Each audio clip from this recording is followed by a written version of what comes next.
તો બીજી બાજુ દાહોદ જિલ્લામાં વાતાવરણમાં અચાનક પલટો આવ્યો। દાહોદ સાથે છાપરી, રળિયાતી, જાલત, રાબડાલ તેમજ સિંગવડ અને લીમખેડાના ગ્રામ્ય વિસ્તારોમાં કમોસમી વરસાદ વરસ્યો।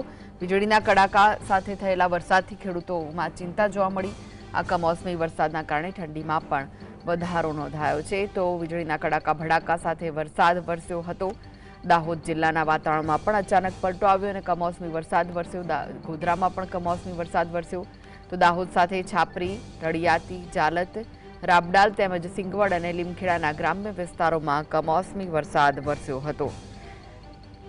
તો વીજળીના કડાકા ભડાકા સાથે વરસાદથી ખેડૂતોની ચિંતા વધી છે। કમોસમી વરસાદના કારણે ઠંડીમાં પણ વધારો નોંધાયો છે।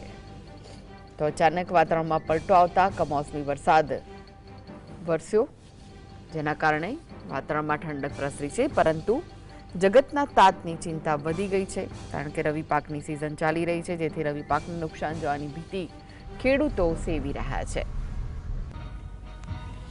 તો દાહોદ સહિત ગ્રામ્ય વિસ્તારોમાં કમોસમી વરસાદ થયો હતો, જેના કારણે ખેડૂતો ચિંતિત થયા છે। છાપરી, રાબડાલ, સિંગવડ, લીમખેડા સહિત ગ્રામ્ય વિસ્તારોમાં વરસાદ વરસ્યો હતો।